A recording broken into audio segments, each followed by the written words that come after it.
Well, this morning, today is a very special day. I don't know if you knew that or not. It is a very special day because in our galaxy, today is May the 4th. And so I say in all sincerity and brotherhood, may the 4th be with you. Now, I feel like in a church context, the natural response is, and also with you. But we're not quite programmed for that yet. But this morning we are in the second week of our series on pain points, and throughout this series we are looking at these areas of our life where we experience pain relationally, emotionally, but we're talking about how oftentimes that pain points to something going on deeper below the surface. That the reason it is so painful, the reason we have such a strong emotional reaction to it is because it's actually stepping on something happening deeper below the surface. We talk about these as wounds that we carry, lies that we believe about ourselves, false beliefs that we have about ourselves, fears that we hold, but didn't even know that we had, and the ways that these manifest in our lives. And so last week, I gave you a process to invite God's Spirit to help you examine your interior world, what's going on inside. And so I want to encourage you, if you missed last week, to go back and check that out, because that process is really important for everything that I'm going to be talking about today. But as we get started, I wanted to actually share or reference back to a scene from Empire Strikes Back. I mean, what better Sunday to give a reference to Star Wars than May the 4th? And so I want to go back to the beginning of Empire Strikes Back. This was the second movie in the original trilogy. And it opens up, and they're on this snow planet, and that's where the rebel base is located, is on this snow planet. And each day they send out groups of people to go and check and kind of survey the area to see if the Empire if there's any indication that the Empire has found them. And so when this day opens, or when the movie opens, the first day, Luke is going on one of these sort of scouting trips. And one of the things to know about this planet is that if they stayed out after dark, they would die. It would get so cold that they would die. And so at the end of the day, they would close the base down. Regardless of whether people were in or out, they closed the base down. And so it's the end of the day. Luke Skywalker has not come back. Han Solo finds this out, and so he is determined to go and look for Luke. Well, he and Leia get into an argument about how he shouldn't go, he can't go, if he goes, he won't make it back, and Han is like, I am going to find Luke. And so he leaves. Next morning, lo and behold, here comes Han and Luke. Han has rescued him and brought him back. Luke is kind of under treatment, but Han and Leia continue to be in this argument. And Leia is so irritated by how arrogant he is and how frustrated she is that he just does kind of what he wants. And she even kisses Luke to make him jealous, which we find out later is a little bit problematic. But this tension goes on throughout the movie until we get to the very end when Han is about to be put in the carbonite. And Leia kind of realizes this may be the last time she ever sees Han. And so she goes to him before he is sealed away in this and says, in maybe one of the most iconic moments of cinematic history, I love you. And he responds, I know. You're like, baller. So good. The reason I tell you that story, though, is because all throughout this movie, you see Leia and this frustration and this tension between them. But a lot of her frustration with him and his recklessness really is driven by what we come to find out is her love for him. But it's much easier to express that care. It's much safer to express that care in the form of anger and frustration than it is to very vulnerably go to someone in a position of humility and say, I love you, not knowing what the response to that might be. And I think in our lives, a lot of times it's much safer for us in situations not to go to the place of vulnerability, but to stay in the place that is safer for us to be. Now, before we go further, I also need to let you know, did you guys hear why Luke had such a hard time finding love? Because he was looking in Alderaan places. That's good. That's good. You got to admit it. Last week we talked about how if we follow these pain points deep enough, we will eventually find ourselves, if we're on the right track, discovering some things deep in us that we don't want to say out loud. Some things that are kind of functioning at the core of us that to say out loud are really kind of scary to acknowledge. And yet these are the kinds of things that drive our words and our actions because we are trying to protect a wound that maybe we didn't know we had, a fear that is kind of at the core of who we are, or maybe we're trying to prove something because of a false belief we have about ourselves. But whatever it is, these things have been stepped on, and our reactions to them are often in proportion to the pain that this is causing. And so there's several reasons maybe we don't want to say these things out loud. It may be because, honestly, it feels silly to say out loud.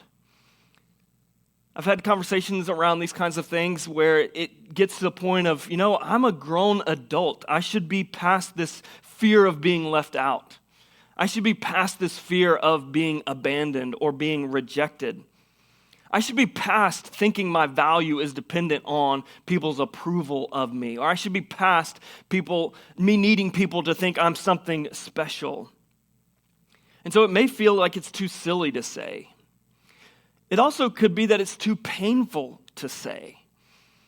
It's too painful to acknowledge out loud that, I feel like I'm becoming my own father, which for my whole life I said I would never be, and yet here I am.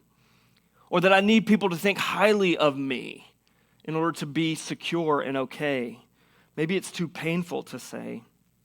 And then another reason is that maybe we just don't want to acknowledge it because we don't want to acknowledge that it's true. That it's something that we just have resisted all our lives, and we don't want it to be true, and so to acknowledge it is just something we don't want to do. All of these are difficult things. And so where I want to begin this morning is where I asked you to begin last week as we talked about this process of interior investigation. And that was the question of, where are you today?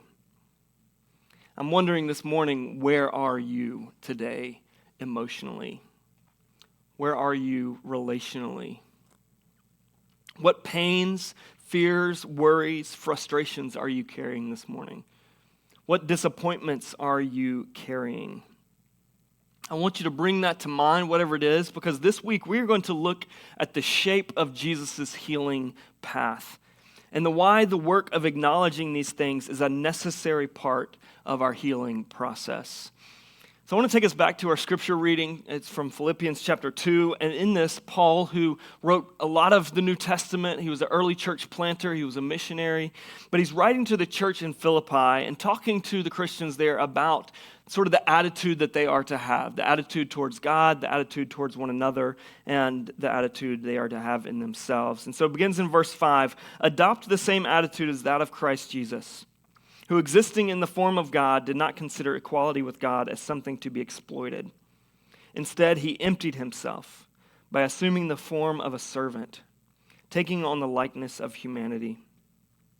And when he had come as a man, he humbled himself by becoming obedient to the point of death, even to death on a cross. For this reason, God highly exalted him and gave him the name that is above every name, so that at the name of Jesus every knee will bow in heaven and on earth and under the earth. And every tongue will confess that Jesus Christ is Lord, to the glory of God the Father. There is a process that Jesus goes on that's described here. And essentially what's being described is that Jesus' incarnation, his death, and his resurrection all played critical roles in the healing and the salvation of humanity. And that path that he took had a distinct shape. And so I've got a sort of an illustration that I want to show you to kind of how this path went. We see that Jesus begins in this place of equality with God, but doesn't consider that something to be grasped or exploited, but instead takes on the form of humanity. He descends into human flesh in the vulnerability of that, even to the point of death. But that death is not the end of the story. He is then exalted to the right hand of the Father. And so there's this shape that the healing path of Jesus takes. Jesus' choice to empty himself and to descend in human flesh was a drastic step.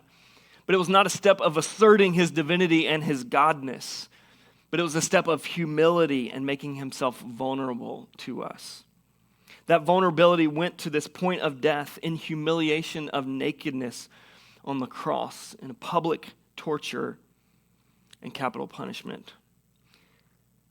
And I think about Jesus and what he suffered, and honestly, one of the hardest parts, even in addition to the physical suffering, I personally hate being falsely accused.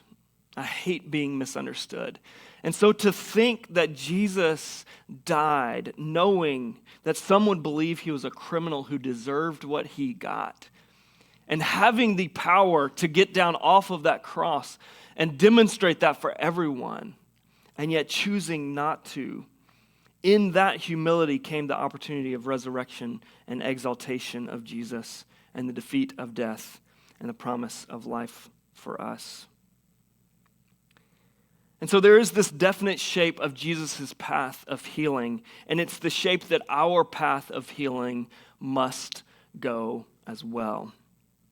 All of the reasons for acknowledging these wounds and these fears and false beliefs, all of the reasons they're hard is because all of them require humility.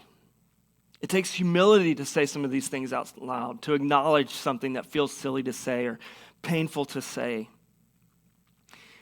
And I know many of us have heard many definitions of humility, but I want to give you what I believe is the most biblical notion of humility. I don't think humility, as you've heard, is necessarily about thinking less of yourself or even thinking of yourself less. It may lead to thinking of yourself less, but the biblical notion of humility is this humility that we see embodied in Jesus. What characterized Jesus' humility was not that he didn't make a big deal about being God, though he didn't. What characterized Jesus' humility was that Jesus lived in utter dependence on God. What do I mean by that? Jesus did not need to prove to anyone that he was God, though he could have. He didn't run from the crucifixion for fear that people would doubt that he was who he said he was, or that it might make people think he was weak. Jesus lived in the utter dependence that God had a plan for saving, healing, and restoring all of humanity, and that through it he would be subjected to the humiliation of crucifixion, but that this was necessary for the path to resurrection and ultimately exaltation. Now, what I want you to think about here is you think about this path that Jesus was on and think about the humility that was required of it, but then to think about what if he had responded in pride? That pride, as in many circumstances, would have short-circuited this process. If Jesus said, you know what, I'm going to rely on myself here. I'm not going to die. I'm not going to be humiliated. I'm going to find another way. And in his pride said, you know what, I'm going to give into the pressure I feel to make sure everyone knows who I am, who knows my strength. They know my divinity. Had Jesus been driven by pride, he might have proved his divinity by showing the Romans what's up, but he would not have died, and we would still be dead in our sin and would not have known the forgiveness and the freedom of forgiveness and the hope of salvation. And so as we look at some of these things that are hard to say out loud, we've got to understand that it is absolutely vital that we do, because if we don't, if we let pride prevent us from seeing ourselves honestly, we short-circuit this healing process. And these fears, these wounds, these false beliefs continue to exercise control over our lives. I want to give you a real example of this from my own life. I had this good friend from college. We had been friends sort of from sophomore to senior year, and he was kind of one of those friends that was just at our house all the time. He didn't live there, but he spent enough nights there that you're like, dude, why do you even have your own place? And so we were dear friends, spent all of our time together, but he was also the kind of friend, and maybe you have this friend, or maybe you are this friend, but he was the kind of friend that was there all the time until he got a girlfriend. And then you never saw him. You're like, where did you go? Are you still alive? But he was a dear, dear friend of mine. And then when we graduated, he moved back to his home state. And so there was a little bit of distance there. He also began to date this girl and date very seriously. And so it became more difficult to get in touch with him. And eventually they got engaged. And so the wedding was coming up. And I, having had this long relationship with him, just assumed I would be one of his groomsmen, if not his best man. Well, the wedding comes around and I get an invitation to the wedding, but am not invited to be a groomsman. And was quite frustrated by this because instead he had a couple of guys that he had known for less than a year as his groomsmen. And so I was angry. I was upset. I get to the wedding. We're at the reception. These guys that have barely known him a year are giving toasts, thanking me for coming all the way to be there. And I'm like, dude, you don't even know. And so I leave that just frustrated, very upset with him, very angry with him. But what I didn't have the ability to communicate, what I didn't have the awareness to understand in myself is that as much as I was angry with him, as much as I was upset with him, as much as I felt wronged by him, the strength of my emotion, a lot of that ultimately was really rooted in the fact that I missed our friendship. But it was so much easier to be angry at him, to point out all the things that he had done wrong, than to come to him and say, man, I miss our friendship. And so as a result of that, our relationship has never really rebounded. It's never really come back. And so this thing that was so difficult to name ended up inflicting permanent damage on our relationship. Some examples of other things that maybe are difficult but need to be named is things like the person who lives with this sense that if people really knew who I was, they would be appalled and disgusted with me. It's the father naming that he believes he is such a bad father that he wonders at times if his kids would be better without him. It's the person with the core beliefs that their value depends entirely on their performance in school, and it drives them to anxiety and overwhelming fear. It's the guy who experienced spiritual abuse at a church and now carries that wound of suspicion toward every religious figure they encounter. It's the young lady who came up through the foster system, being returned to that place of the orphanage again and again, now believing she is always just one wrong move away from being deemed discardable. It's the guy who was so afraid of marriage because he saw the pain that his father endured when his mother had an affair. Afraid of the pain, or afraid that anyone he would marry would cause him that kind of pain. You see the way that not acknowledging these things wreak havoc and pain in our lives that we don't understand. And these are very difficult, painful things to acknowledge, but if these wounds and fears and false beliefs are never allowed to surface, we will never be free from the pain they inflict in our lives. In our pride, we resist acknowledging them, but if we live in this utter dependence on God, then we can come to a place where we understand that our value is not dependent on our performance. Our acceptance is not subject to human preferences. Our identity is not ultimately in things like how good of a mother or father I am. Our security is not in our ability to make lots of money. Our value is more than our bank account or the car we drive or the house that we live in. When we live in utter dependence on God, we can do things like learn to trust people again. We have this mentality, I think, when it comes to someone in our life who has some sort of medical condition or a physical ailment, and the person in your life who has something clearly going on but just refuse to go and see the doctor. Right? And you're like, at some point, you're like, you're just being foolish. Like, in your pride, you are unwilling to acknowledge that you need help with this. And I think when it comes to acknowledging these things that we don't want to say out loud, it's a very similar thing. That oftentimes we would rather maintain our pride and continue to suffer the impacts of these fears, wounds, and false beliefs than just acknowledging that they're there so that we can do something to address them. And so there's three things that I want to give you this morning about this humility that we see in Jesus, this utter dependence on God that we see in Jesus. The first one is to understand that humility works best when we choose it. The real power of Jesus' humility is what we see in verse 7, that he emptied himself. In verse 8, that he humbled himself. This humility was not a humility that was forced upon him, right? That he had to be brought to a place of humility. But he willingly set aside what was rightfully his to exercise because there was a greater good to be achieved that depended on him setting that aside. Jesus was not humiliated out of the force exerted on him by someone on the outside, but he humbled himself through the fortitude and strength of character. It takes immense strength to exercise control over your power, much more than it does to allow power to just run unrestrained. I want to give you an example of this. When Isaac, our oldest, was probably 2 or 3 years old, one of his favorite things to do was for me to build this tower of blocks.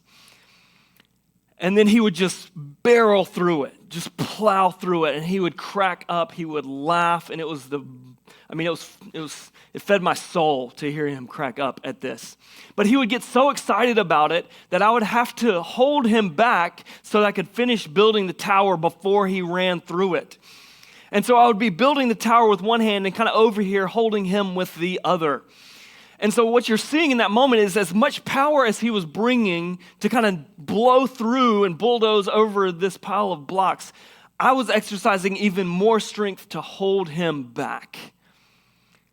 And then when we think of things like what Jesus was doing in this moment, yes, he had immense power, but it took even more power to hold that back because he knew that there was a greater thing to be achieved.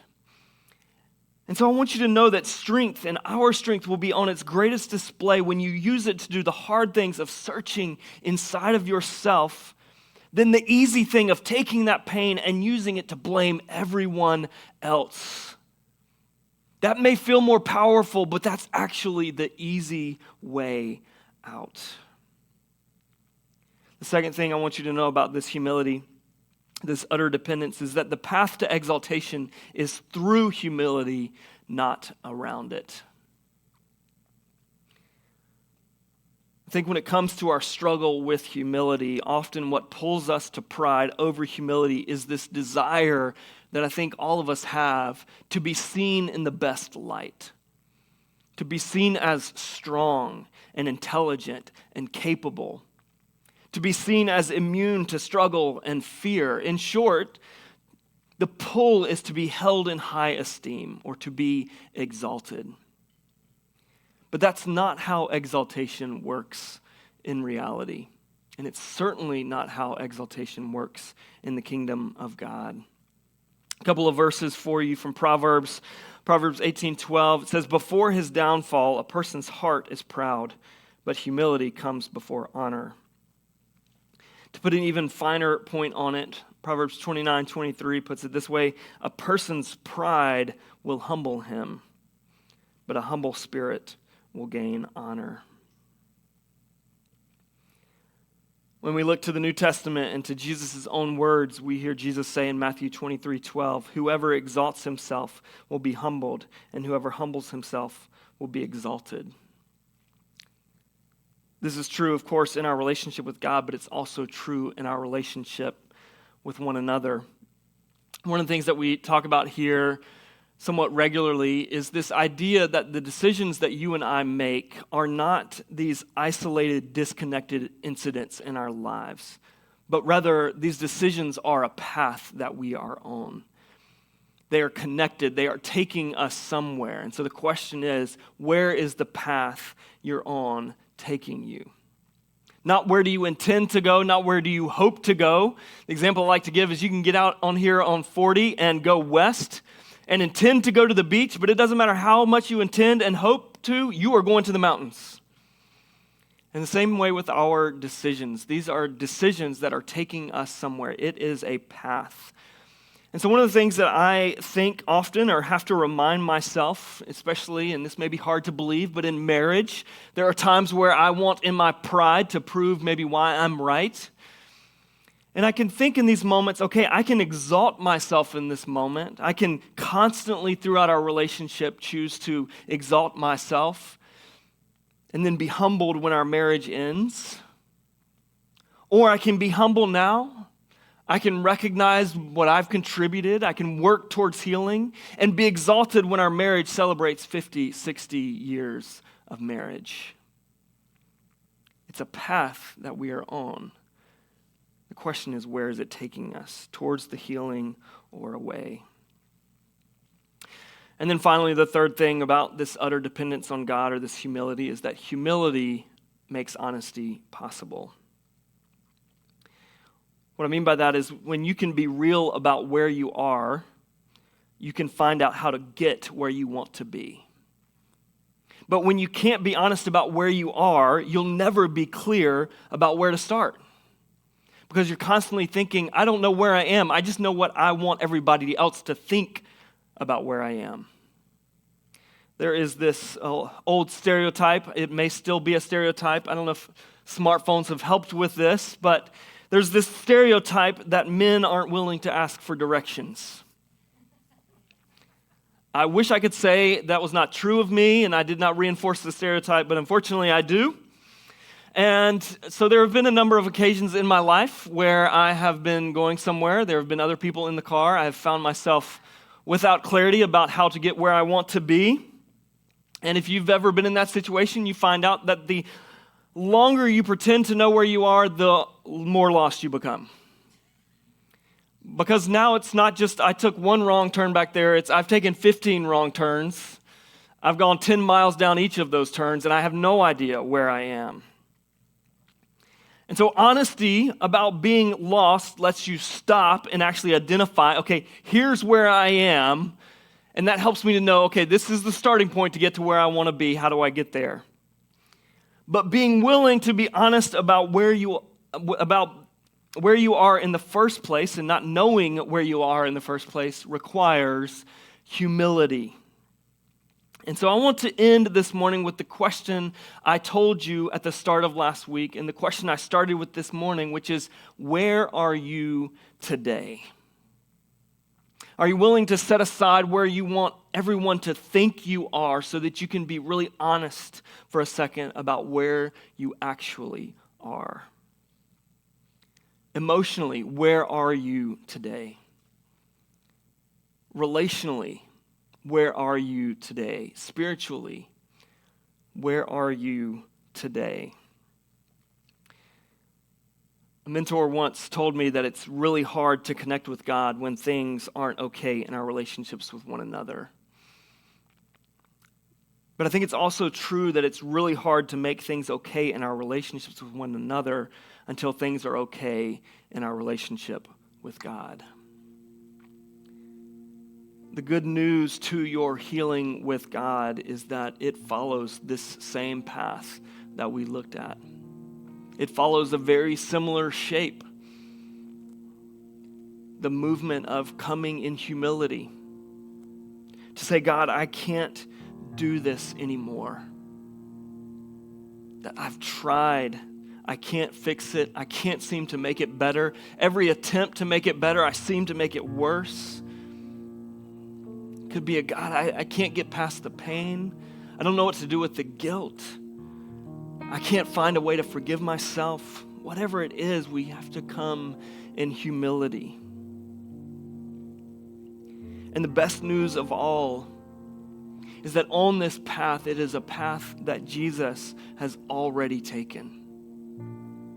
And Jesus is willing to take this path again and again alongside of us if we are just willing to take it with him. He will walk it with you in the downward path of humility and humiliation. Maybe there's some things that we've been hiding that it's time for us to share before any healing can begin. Jesus is with us in the moments of that humiliation. He will meet you in the depths of what feels like death, but he will also lift you up, raise you to new life, new healing, exalt you as a son or daughter of God if we will just come to him in humility and honesty about where we are today. As we close, I want to invite you to bow your head and just to ponder that question for a moment. God, help me to see with clarity. Where am I today? God, what is stirring in me that I don't understand? God, is there a wound that needs tending to? Is there a fear that's been triggered? Is there a false belief that I'm living from that's wreaking havoc and pain in my life? God, where am I today?